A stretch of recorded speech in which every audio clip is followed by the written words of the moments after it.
सही जी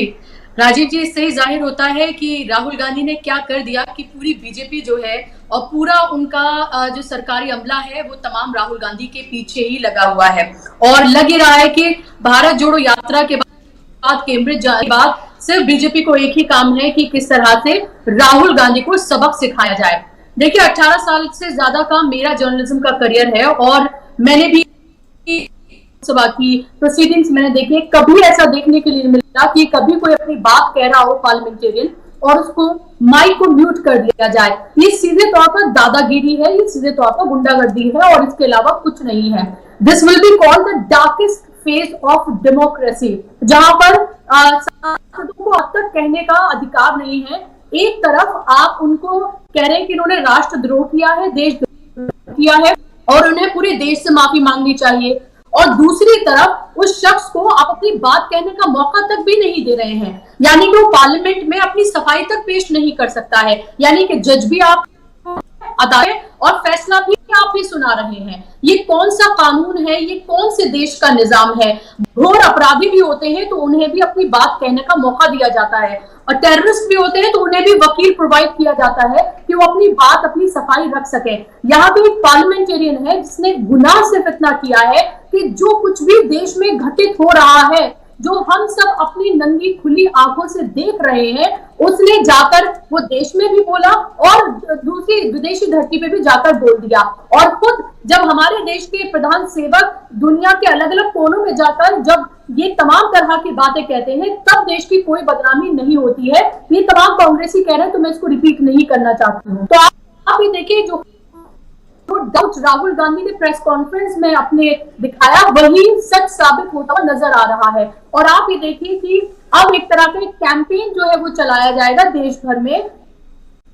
तो यानी कि भारत जोड़ो आंदोलन से आप ये देखें कि बीजेपी किस तरह से डरी हुई, खौफजदा है, और उसे गांधी को वो परिपक्व दिखाने के लिए मिच्योर दिखा रहे थे। उनको लेकर मीम्स और जोक्स और सब जो बन रहे थे, वो एक भारत जोड़ो यात्रा से सब कुछ, उनके सारा जो उन्होंने 9 सालों में जो कुछ किया वो सब धराशाही हो गया। और अब कैम्ब्रिज में जाकर जो इज्जत उनको मिली है उसको यहाँ इस तरह से दिखाने की कोशिश की जा रही है कि देखिए उन्होंने देश को बदनाम किया है। और ये पहली बार हो रहा होगा राजीव जी कि आप ये देखें कि विपक्ष अब तक ये होता था कि सदन की कार्रवाई नहीं चलने देता था, यहाँ पर सत्ता में बैठे लोग जो हैं वो सदन की कार्रवाई को नहीं चलने दे रहे हैं, और किस तरह से शोर शराबा और हंगामा हो रहा है। बार बार ये कहा जाता है बीजेपी सपोर्टर, बीजेपी के नेता, हम सबकी वजह से कि आप ये देखें कि हार्ड अर्न मनी जो है टैक्स पेयर्स की, वो किस तरह से बर्बाद की जा रही है। अब कोई सवाल ये बीजेपी से पूछे कि ये हार्ड अर्न मनी जो है टैक्स पेयर्स की, अब इसको कौन बर्बाद कर रहा है, तो आप ये देखें कि दादागिरी चल रही है सीधे तौर पर। ये सिर्फ बताने की कोशिश की जा रही है कि हमारे तरह का जो राष्ट्रवाद है उसको अगर तुम मानते हो तो तुम राष्ट्रवादी हो, वरना तुम राष्ट्रद्रोही हो, वरना तुम देश। अगर हमारे जरिए गढ़ा गया जो प्रोपेगेंडा है उसको तुम मानते हो तो तुम देशभक्त हो, वरना तुम देशद्रोही हो। अगर तुम बीजेपी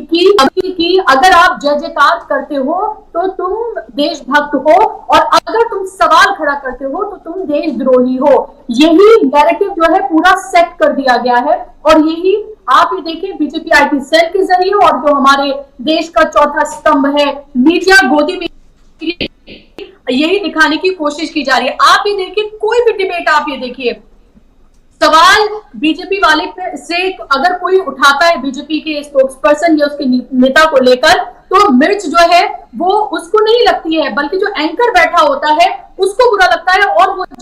जवाब देता है। तो आप ये देखिए कि कैसे एक तरह का इन्होंने पूरा सेटअप जो है वो तैयार कर रखा है। सरकारी एजेंसीज जो है उनका किस तरह से दुरुपयोग किया जा रहा है, किसी को कभी भी किसी भी तरह का बे नोटिस जो है वो सर्व कर दिया जाता है। ये अब इतना खुला नंगा खेल है कि अब इसमें ढका छुपा कुछ भी नहीं है, ये आप सबकी समझ में आ रहा है। और अब आप ये देखिए कि एक बार फिर से ये एक तरह का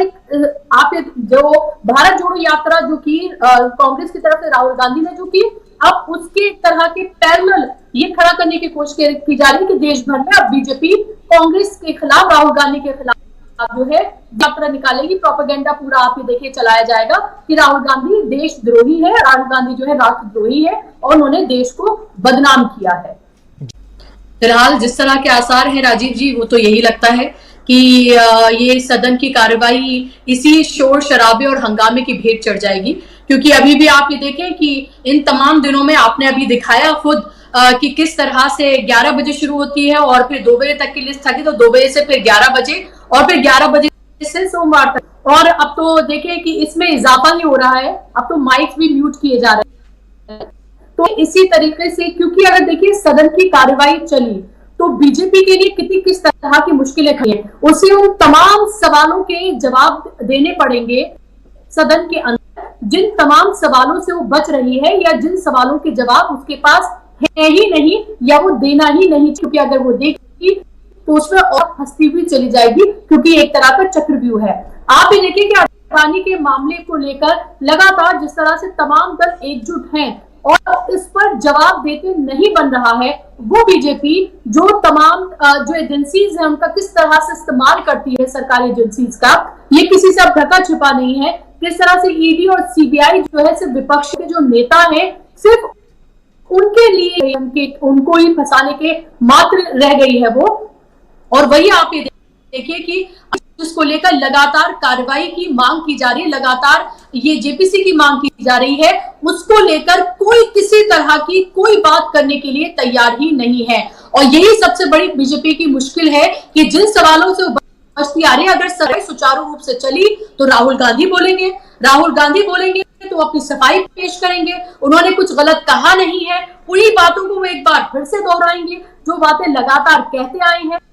और एक बार फिर मुश्किल और ज्यादा बढ़ेंगी। तो उनके लिए कार्रवाई और सत्ता पक्ष इसी तरह से हंगामा करता रहे और पूरा सदन का जो ये पूरा सेशन है वो हंगामे चढ़ जाए, ये उनकी भलाई है। और बाकी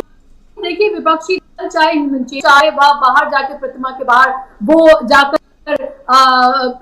अनशन करे या फिर वो सुचारू रूप से करे, वो इस तरह की कोई भी चीज बीजेपी के सबको नहीं जा रहा, बिल्कुल भी वो चिकने घड़े जैसे होते हैं ना, इस तरह से अब हो चुका है। उनको जो करना है, जैसे करना है, वो उसी तरीके से तमाम चीजों को, तमाम कार्रवाई को उनको उसी तरह से चलाएंगे। लेकिन आगे उनके लिए बढ़ने वाली है, क्योंकि ये पूरा साल जो है न सिर्फ कर्नाटक और कई जगह होने हैं, और इसीलिए बीजेपी के लिए साल बेहद क्रूशल, क्योंकि 2024 में होने हैं आम इलेक्शन। तो उनको जाहिर सी बात है कि सारी पटकथा जो है, जो विपक्षी दल लिखते हुए नजर आ रहे हैं, उनके लिए बेहद टेढ़ी साबित हो रही है। जी दीपक जी, आपका वीडियो जो है, बिछ गई सियासी विसार, खेला जा रहा है सियासी खेल, जारी है वार पलटवार, शह और मात के खेल में बनाई जा रही है रणनीति, कौन पड़ेगा किस पर भारी, ये कभी भी सिर्फ हस्तक्षेप.com पर अमलेंदु उपाध्याय के साथ।